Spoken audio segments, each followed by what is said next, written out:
Oh dear. Change. Got it. Good morning, Arsene. Could we start with your team news, please? Yes, of course. What do you want to know? Overall, from last week, I think Bellerin, Coughlin and Gibbs are back in the group. Not Walcott.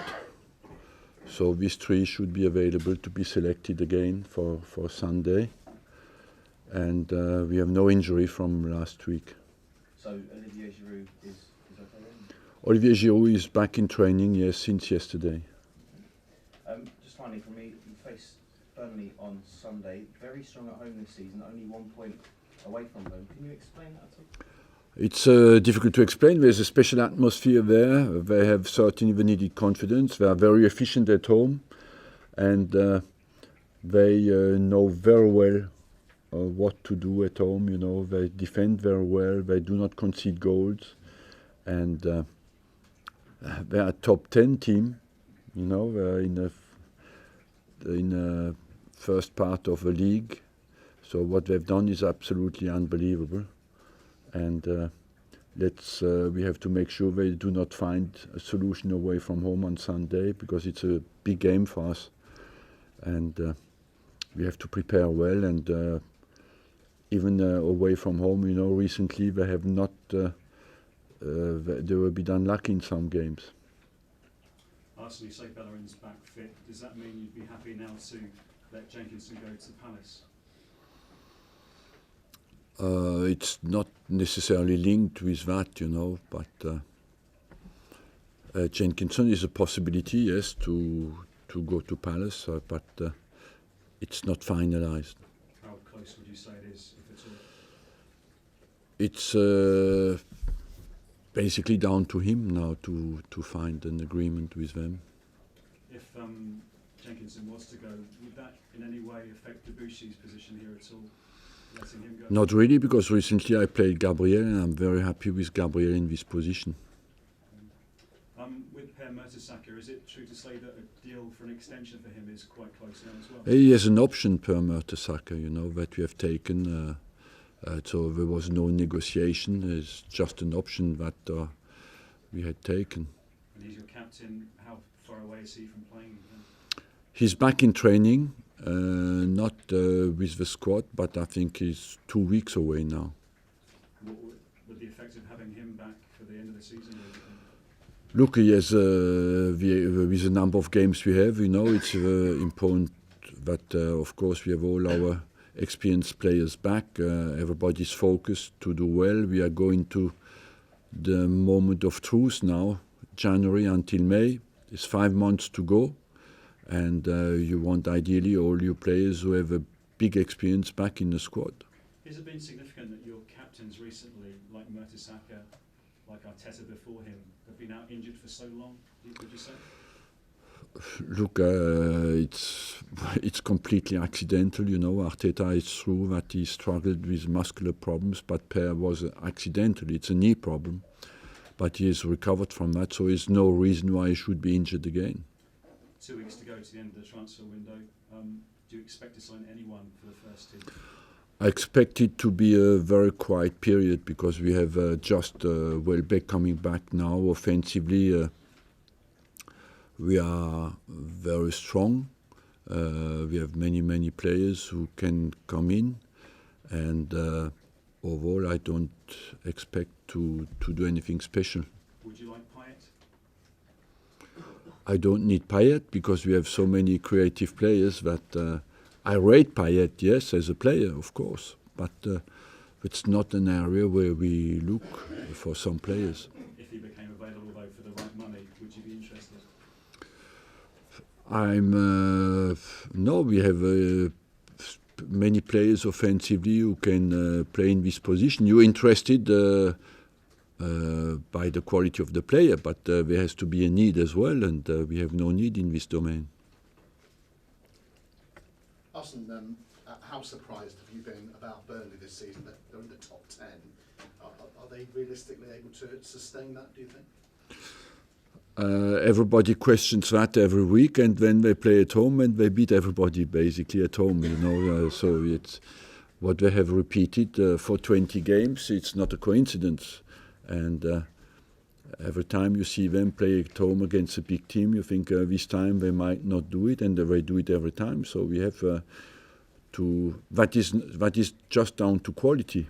And what have you made of Marco van Basten's thoughts about changing football this week, about basically abolishing the offside, introducing orange cards? Is there much Changing in itself is not a quality. Improving is a real target, you know. So some of the proposals are discussable. Some of them I don't see any big interest. Which do you think are discussable and which do you think aren't? Real time.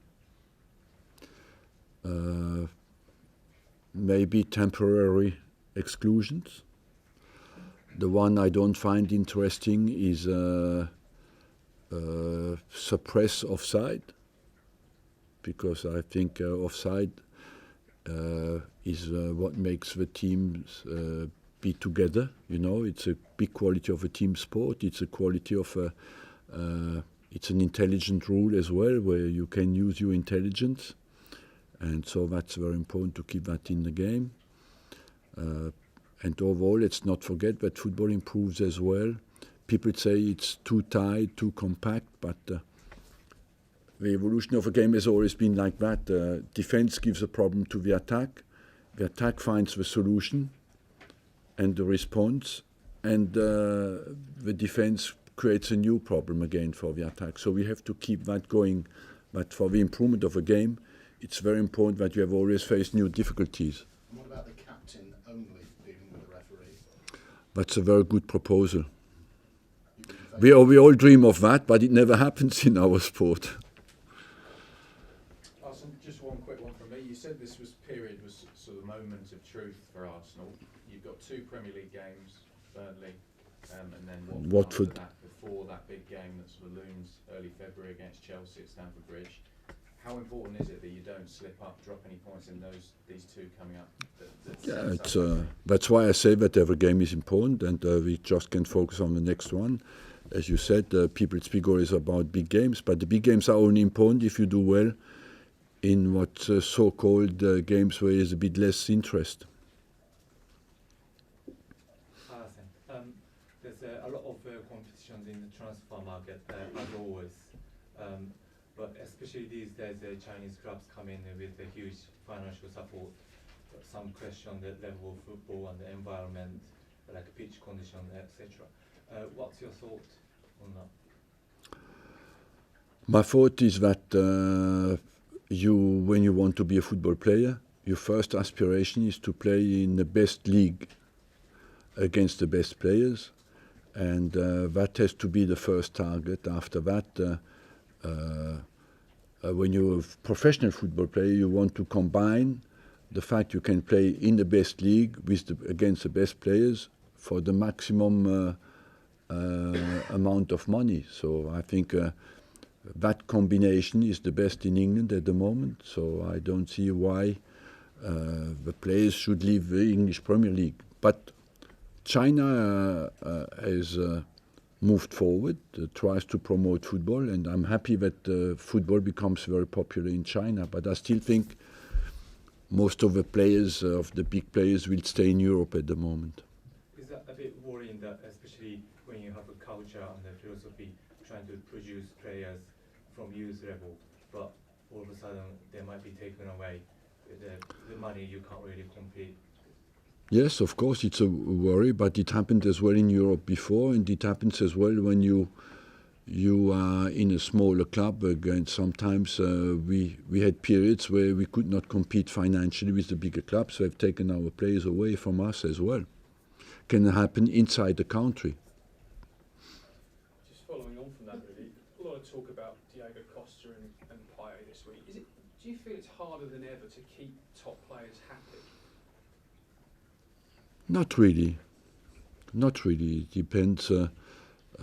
in every club, of course, the problem is different, you know. And when you have a problem with one player, doesn't mean that the whole squad is not happy. Sometimes it's because for one punctual problem, but overall, the players have everything today to be more happy than 20 years ago or 40 years ago, because they are treated very well, fantastic income, they can be internationally, they can go everywhere, they have a freedom of movement, what we had not when we played, you know. I remember the time where when you signed somewhere, you were linked for the whole career with the club. You could not even move. So today, there's much more freedom on that front. Without going to Sanchez and Ozil and all of that again, You can. Right, okay. Is there an update on those two? No. But I mean, how much has the Chinese money kind of complicated negotiations with big players? Are they now asking for money that's kind of unrealistic, really, in the Premier League? That's the danger, you know. That as your friend said, that the Chinese offers become the benchmark for Europe, and that you cannot compete with that. But I still think that at the moment, a player, when you're a football player, the first thing is that you want to play against the best players in the best teams. Thank you very much. Take the microphones out, please.